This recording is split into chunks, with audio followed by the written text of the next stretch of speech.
We got hitched at 20, both of us. Around a year later, I decided to do the school thing again, to finish up my degree. Then we became parents, and I started feeling the heat to wrap up that degree of mine. My kiddo just hit 2 years old when I kicked off my final year of college. 2 semesters were all I needed to nail it, so in September of '93, my routine looked like this. I did a part-time gig from 3 in the morning till 7, stocking shelves at a store. Then a full-time gig, desk job at the police department, from 8 a.m. to 5 p.m. Tuesday nights were school nights, from 5:30 p.m. to 10, and I had school again on Saturdays, starting at 8 a.m. and ending by 2 p.m. Now, my wife did the nurse's aide thing at the local hospital, clocking in from 8 a.m. to 3 p.m. Our little one was taken care of by my mom. The cool thing was, everything, school, our jobs, and even my parents, was all super close by. I'm talking no more than 10 minutes to get from one to the other. We had a darn good setup going on, making things work as best we could for what I was aiming to achieve. Right before D-Day, the weekend was a non-stop battle between us. It was spring of '94, finals week for me. If I could wrap up my papers and ace my finals by the upcoming Sunday, we'd be cheering for me finishing up my bachelor's in science and finally getting out of this intense 8-month grind. However, she was mad because I wouldn't take a break from studying to take her and our kids somewhere.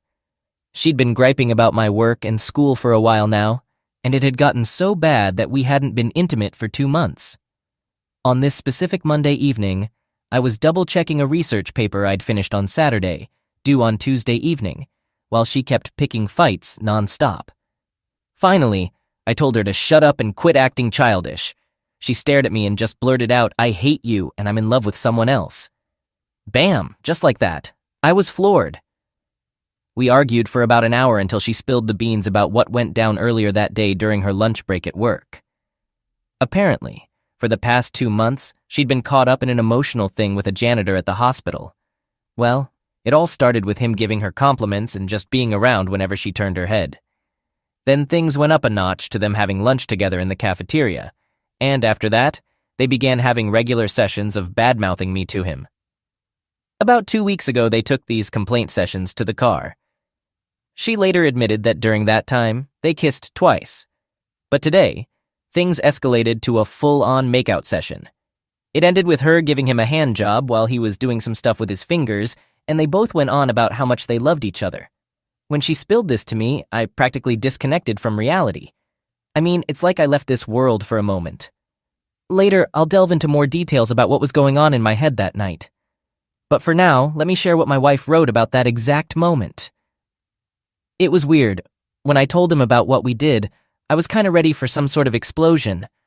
But he just looked at me with the most awful pain you can imagine. Then it turned into something I can't even put into words. It was like he went blank. He turned away and walked into the bedroom, quietly shutting the door. I remember getting furious then. The jerk wouldn't even put up a fight for me? Right at that moment, I just felt like I'd made the right call and everything was going to somehow fall into place. I did it. I was finally breaking away from the guy who'd been ignoring me all these months. I walked back into the living room with a suitcase, walked past her, and headed straight out the front door. I recall her asking over and over, "Where the hell do you think you're going?" "Running back to Mommy's?" was one of the things she threw at me.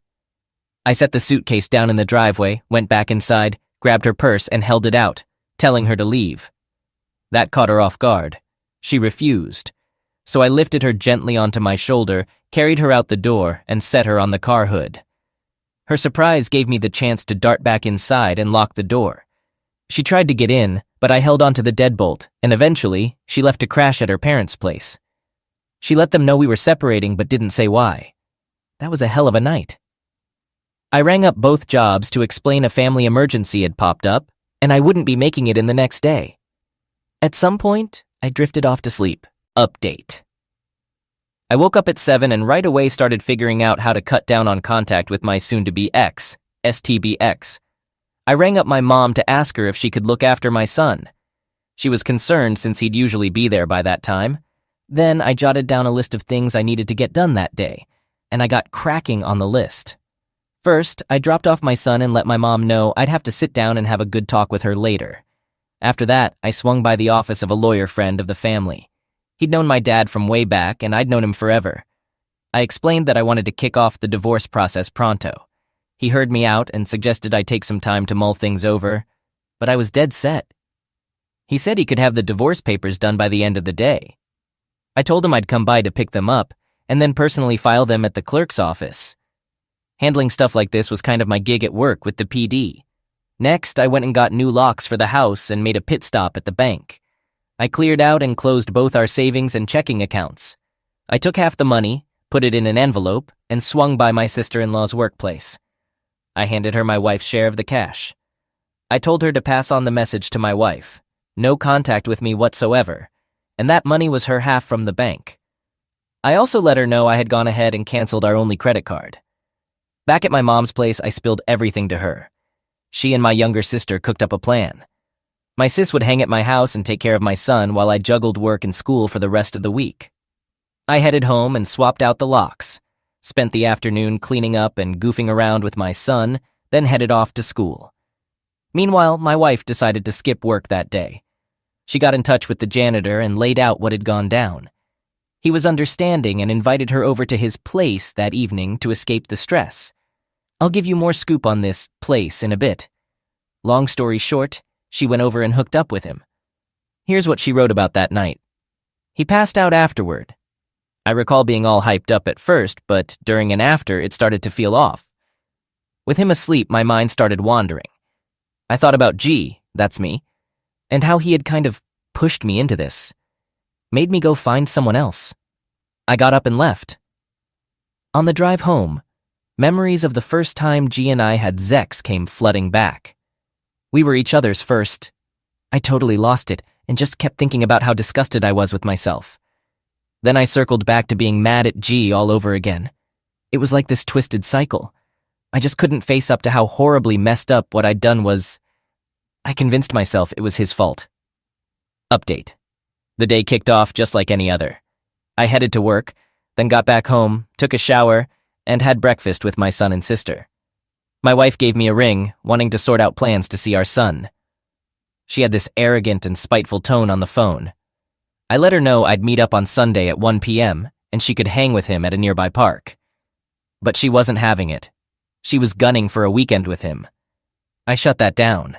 She realized that having him stay at the house solved the whole babysitting issue. Both her folks were working, so she didn't push it further. She slammed the phone down.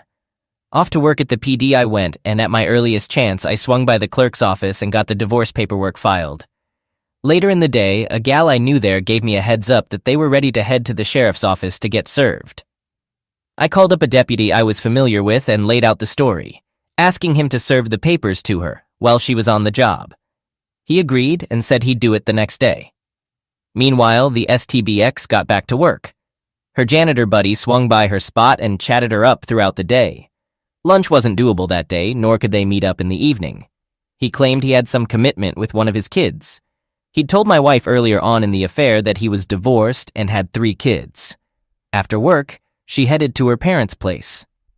Later that night, she called me 3 times, and each time I hung up the moment I realized it was her. Caller ID wasn't all that common in those days around where I was. Update. Following another night of heavy grieving, my day kicked off just like the previous one. I headed to work. As I got to my second job, I got a call from the deputy who was set to serve the papers. He mentioned he'd be there around noon. I said that was fine. Her lunch break was scheduled from 11 a.m. to noon. I sat at my desk making an attempt to focus on work. I was restless, getting up and heading to the bathroom about 3 times before I eventually threw up. I had to talk myself down and constantly remind myself that I was doing the right thing. Luckily, my wife hadn't reached out to me so far. 11 a.m. My wife meets up with the janitor for lunch. They slip away to his car in the parking lot and engage in intimate activity. Real classy.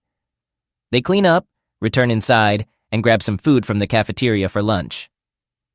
Noon. My wife heads back to the nurse station on her hall, accompanied by the janitor. They strike up a conversation with the RN in charge of the hall. 5 minutes later, the deputy walks in. He inquires with the RN about Kay, my wife. Kay speaks up, saying, "That's me." The deputy turns to her and in a loud voice declares, "Mrs. Kay, you're being sued for divorce due to infidelity." My wife collapses onto the floor. Here's how she described the moment. When I heard that, this huge wave of shame and guilt hit me. It sunk in that I had wrecked my marriage, that G was actually going to divorce me. Part of me foolishly, truly believed he wouldn't go through with it. I thought this was just another argument where I was trying to come out on top. It was some messed up thinking. Can recall the deputy physically lifting me and making me sit in the chair. There was screaming. It was coming from me. A, the RN, was trying to calm me down. T, the janitor, reached for my hand and I ended up punching him. He turned his head and my punch landed on his neck. I scratched him as he pulled away. A said I was shouting at him, going on about how he had ruined my life. Eventually, they managed to calm me down. The deputy mentioned that the janitor took off right away. She got herself together and went back to her shift, but A did a lot to cover for her. At 2:45 p.m., my wife was nearing the end of her shift when she got summoned to the hospital administrator's office. Fear gripped her. She figured someone must have reported her meltdown. When she walked in, the lady shut the door and wasted no time in telling her she was fired. She was instructed not to come back on the premise and that her final paycheck would be sent by mail. It turned out that someone had witnessed the rendezvous in the parking lot. They reported it. At some point, A had been brought in and shared the story about the divorce papers. The janitor had been called in for questioning, fired, and booted from the premises just an hour before my wife got fired. Word had spread throughout the hospital. She mentioned she just got into her car and drove over to her parents. At this stage, her folks still had no clue what was going on, just that she and I had split up, and things seemed pretty darn serious. At 5:30 p.m., I was having dinner with my son at home. My sister had gone out with her pals, so it was just us hanging out. The deputy had passed along the events from earlier, and I gotta say, it felt pretty satisfying knowing the impact. The fact that the janitor happened to be there was just sheer luck. I was surprised my wife hadn't been arrested for laying hands on him, but well, you can't have everything. Then a knock came at the door. In front of me stood a lady who couldn't have been more than 5 feet tall, and she was incredibly pregnant. She could barely stand up straight. She asked for Kay. I explained that she no longer lived here and wasn't coming back. She asked if I was her husband. I replied, soon-to-be ex-husband. I'd served her the divorce papers earlier that day. She introduced herself as D, the janitor's wife, and revealed she was carrying their 4th child. I invited her in to take a seat. She went on to explain what had gone down earlier, about her husband and my wife getting the boot and the whole messy situation. I felt like I might throw up. Who on earth was this crazy woman I had married? She also filled me in on the house where my wife had been meeting him. At that moment, if I could have found him, I would have killed him without a second thought. Not for my wife, but for the sake of humanity in general. This guy was a total piece of garbage. I'll tell you more about the house later. She asked me where my wife was, and I told her she was with her parents. After she assured me that she only wanted to talk to her and reveal the truth, I gave her directions. My son was still at the table in his chair, visible from where we were sitting in the living room. She praised me for being a great dad, handling the care of my son on my own. Then she got up and left. At 6:30 p.m., my father-in-law answered the door, and Dee asked to talk to my wife. Thinking she was one of Kay's friends, he went and got Kay, who stepped out onto the porch to chat. Dee introduced herself and let Kay know she just wanted her to understand the truth about her situation with the janitor. Turns out Dee and the janitor were still married and living together.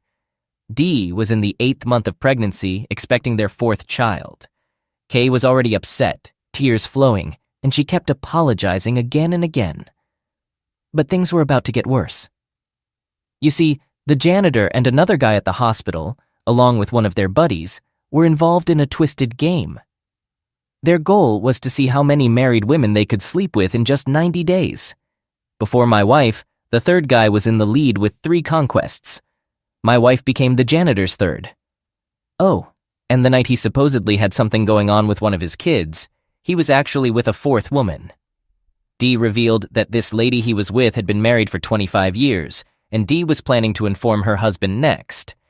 It turned out she was their neighbor. Now, about the house. It was a place they rented out to rendezvous with these women. Dee found out about this just 2 hours after he got fired. He came home, high and crying, and spilled everything, hoping to work things out. Dee left with the kids, telling my wife she was leaving him. Then she squared up her shoulders, slapped my wife hard across the face, and called her a dumb cow. Kay was in shock. Dee told her she ought to be ashamed of herself for throwing away her family. She told her how she had been at our place an hour ago, watching a loving man feed his son all alone because his wife was a stupid, selfish witch. My wife completely lost control and started crying, while Dee walked away, got into the car, and drove off. My in-laws checked on her once they heard the car pull away. She was pretty much in a daze. They brought her inside and were debating whether they should take her to the ER when she started talking erratically. My father-in-law thought she might be on some sort of stimulant. She began rambling about how awful she was and how she needed to fix things. They eventually managed to calm her down and got the full story. My father-in-law was deeply hurt. He's always been a good man, and he mentioned later that my wife could see the shame and disappointment on his face. As for my mother-in-law, well, she followed her usual pattern and pointed the finger at me. I can't say I'm a fan of her. Right then and there. Aftermath. The day after, my father-in-law reached out to me and said he was sorry. It was the only time I ever sensed there might be tears in his eyes. He filled me in on what had happened, explaining that Kay had been holed up in her room day and night. I mentioned the Sunday appointment I had arranged with Kay to meet at the park at 1. He agreed and hung up. I worked on Friday and attended school on Saturday. By day's end, I got the news that I had passed and would be receiving my degree. It was a mix of emotions, but I had made it. My parents threw a celebration that night, with extended family coming over for a barbecue. I'm fortunate to have a wonderful family. No one brought up Kay. The following day, I didn't hear from Kay at 1 as planned. I took it as a stroke of luck, something I could use if there was a custody hearing down the line. At 3:30, her father called. He let me know that Kay still wasn't responding coherently, just wandering around in her bathrobe with a notebook in her hands that she wouldn't let go of. She hadn't bathed in days and was barely eating. He was worried and exhausted. He even feared going to sleep in case she harmed herself. He asked me to come see her. I turned him down. I couldn't muster any feelings for her. I told him to get her professional help and that I would consider letting her see our son once she got herself back together. Honestly, I felt nothing for her. That initial night had tested me, and I emerged stronger. I'll explain more later. I wasn't going to invest any care into her ever again. I didn't hear from her or her family for the next 2 weeks. Reconciliation. A couple of weeks had passed since my last conversation with my father-in-law. During that time, I quit my part-time job and was actively hunting for a new one. My MBA plans were on hold as I aimed to settle into a new job first.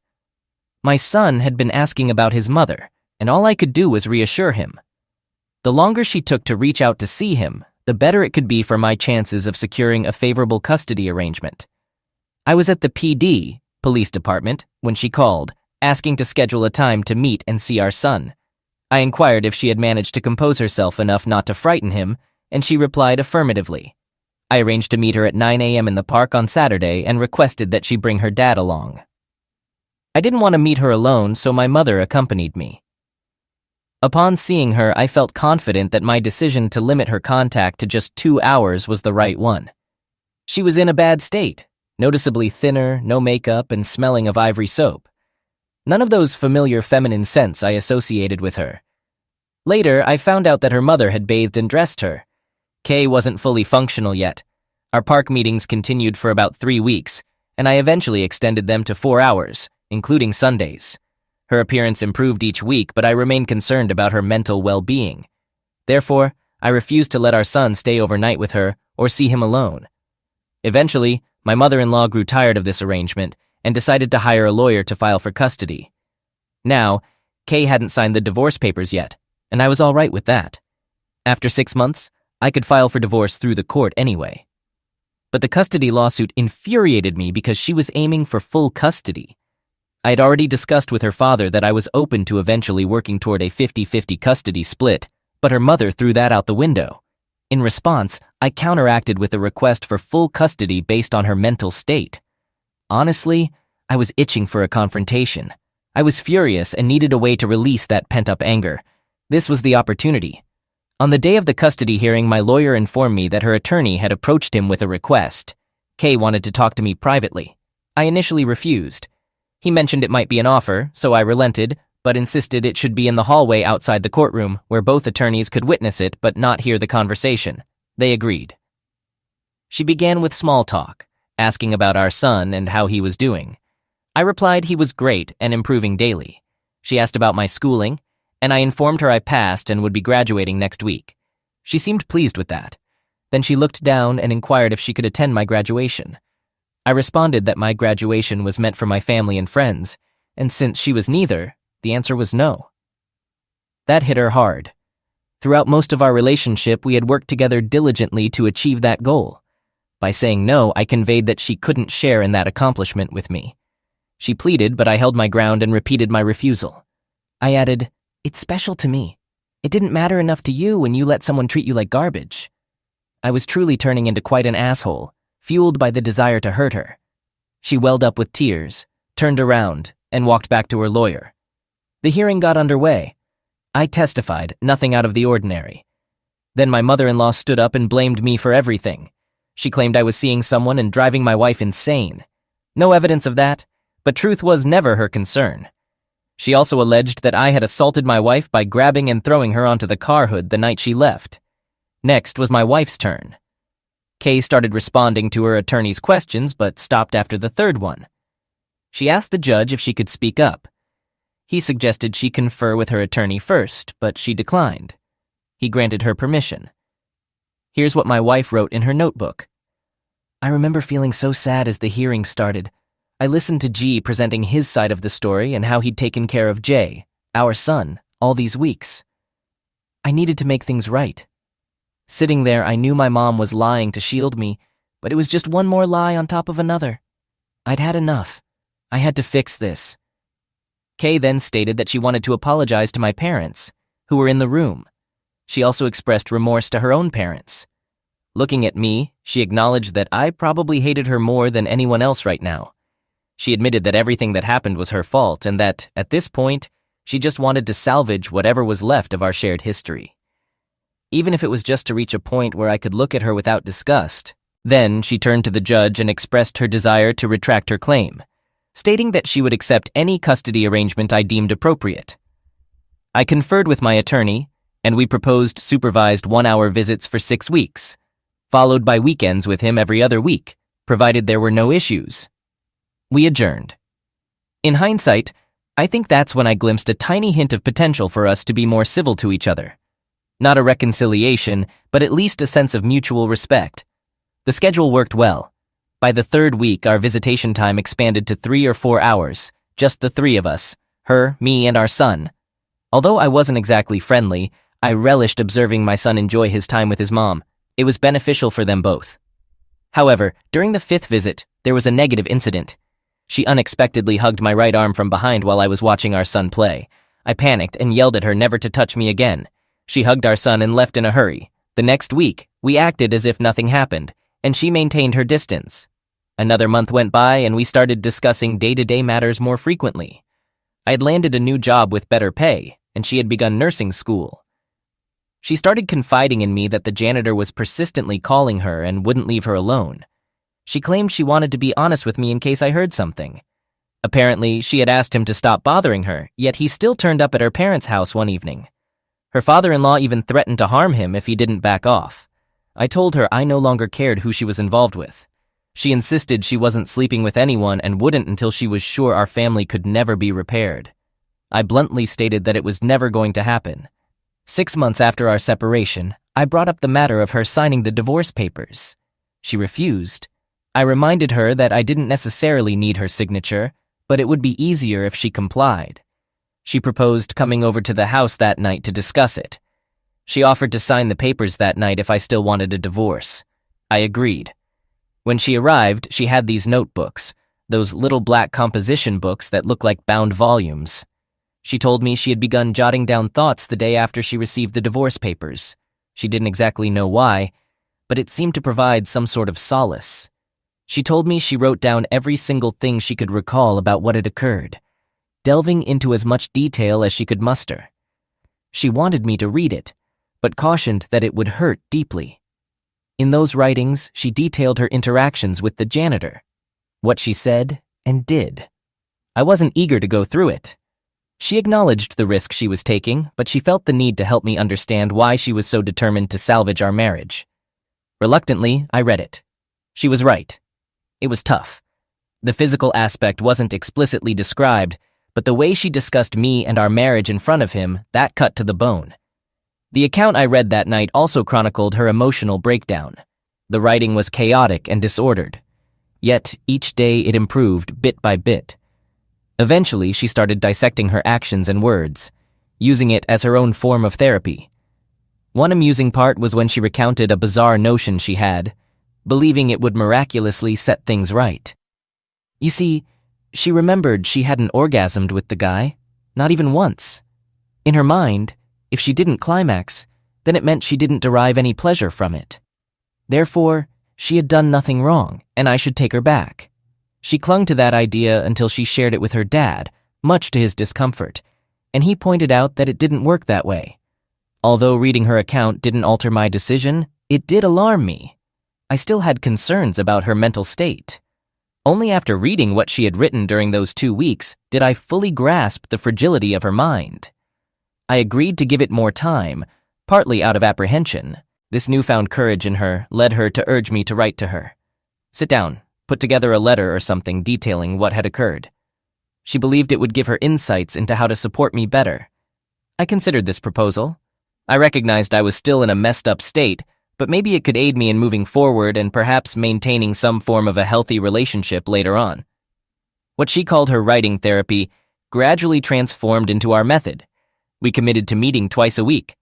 Our initial task was to jot down our perceptions of our marriage's state before D-Day. During our meetings, we'd exchange our letters and take notes. Then we'd put our queries in writing and pose them to each other. We'd converse until each question was thoroughly addressed before moving on to the next. If we didn't complete everything, we'd continue during the next session. The guidelines were simple: be truthful, no yelling, and no avoiding any questions. Our journey began with assessing our pre-D-Day relationship, and we progressed through each subsequent day until the Sunday I conversed with her father after she received the divorce papers. Beyond that, we planned to reassess and proceed accordingly. I have to admit, I acted quite terribly throughout this process. I provided honest answers to questions except for one. More on that later. However, I used it as an opportunity to embarrass her. I made her repeatedly recount hurtful things she had said to him about me. I pushed her to share explicit details about the physical encounters. She hesitated at times, but she ultimately followed through. Although it was comparatively mild compared to what we once shared, it stung. Truthfully, I believed I could handle it because I genuinely wasn't interested in rekindling the relationship. Yet, hearing it was painful. It's astonishing how unkind I had grown, though in my mind it felt justified back then. About a month into this process, I had to admit it was somewhat beneficial for me. She suggested the idea of moving back in and trying the next phase.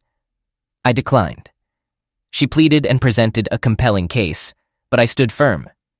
Even if I considered reconciliation, I couldn't imagine being intimate with her again.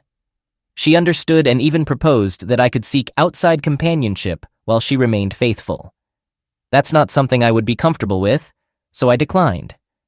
Another month passed and I finally relented, but I established firm, non-negotiable rules for the path ahead. First, she had to sleep in the spare room.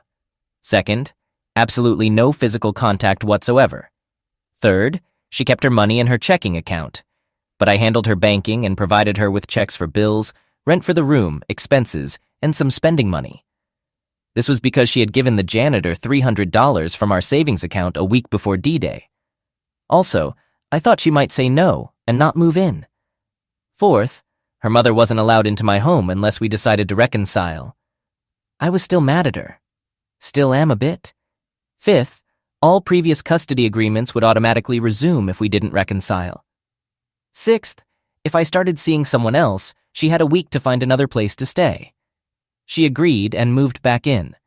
It was tougher than I anticipated. There was no longer that cooling off period between the times I saw her. She was there all the time. I picked fights over small things constantly and said hurtful things to her.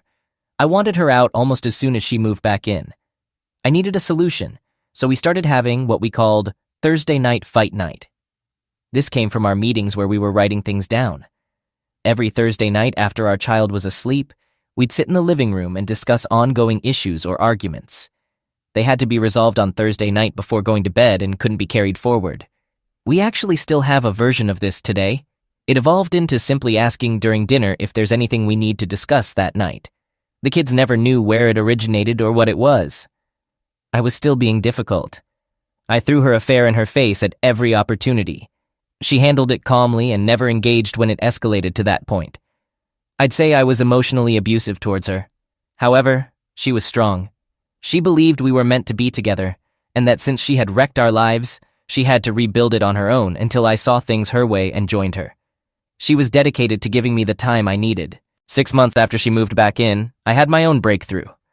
After a particularly rough day with constant triggers, I locked myself in the bedroom. I just couldn't handle it anymore. My wife came to the door and knocked, quietly saying, "You need to talk.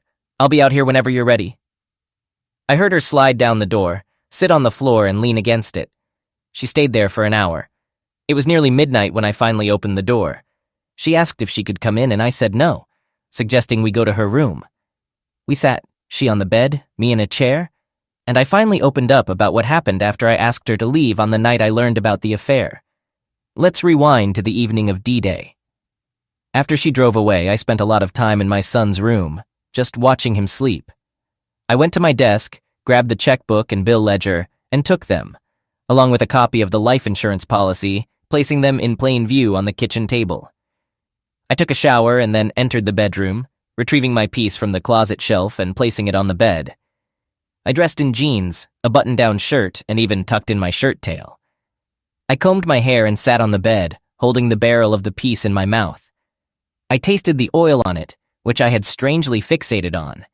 It tasted exactly as it smelled. I have no idea how long I sat there. Eventually, I unloaded it, put it away, undressed, and went to bed. Unfortunately, I think many betrayed spouses have thoughts like this at some point. I told her that was the one thing I hadn't shared during our recovery. For the first time, I allowed her to hug and kiss me on the forehead, not as a farewell, but in a different way. It was the first emotional connection I permitted. I confessed that I forgave her that night, even though I didn't truly mean it then. It was months later before I genuinely forgave her, but expressing those words started to open a door for me. Following that, physical touch gradually increased. Holding hands, quick kisses, hugs. These became more common in our interactions. Sex wasn't happening yet, but we were moving in that direction. Finally, almost a year after she moved back in, we became intimate. I think of this as our time of hysterical bonding. She continued journaling, and according to her, we had sex 32 times in 28 days. Years later, in a conversation, she shared that until that night, she woke up every morning thinking it might be our last day together. She kept telling herself to just hold on for one more day. She knew me well enough to understand that sex meant I was reconnecting emotionally. Today, our marriage is strong. We've both succeeded in our careers and raised 3 grown children. To our knowledge, they're unaware of any of this. We don't plan to tell them, but we won't lie if they ask. We've undergone significant changes. My wife is much stronger and wiser now. She views this as an unnecessary evil she caused, but one she triumphed over. Sometimes I think she still holds herself accountable. For my part, this topic doesn't surface in our discussions or arguments anymore. It hasn't in over 20 years. She's perceptive and often senses when I'm triggered, which still happens occasionally, maybe once or twice a year. These moments are swift but stinging. Her response is comforting. She'll hold my hand, hug me, and say, "I love you," or "thank you." I've lost some of my inner goodness. I tend to keep my feelings to myself and handle them on my own. While I support her emotionally, I've made it clear I won't be her emotional crutch anymore. It's her responsibility to communicate the issue and propose a solution, which I'll help execute. I love her. Learning to love her again was a process. It's different now, more realistic yet still intense. Like I mentioned earlier, I believe I had to relinquish a part of my goodness for her to become a better person. At this stage of my life, I'm content with that. I hope sharing this can help someone. Every situation is unique, but this approach worked for us, and I'm grateful for it. I'm not advocating for reconciliation, I'm advocating for self-care. Focus on what you can control, not what you can't. Prioritize what benefits you in your circumstance. It's okay to be a bit selfish. Then consider working towards becoming a united we in your relationship or marriage down the line. Look up the Serenity Prayer. Its words are profoundly true, in my opinion.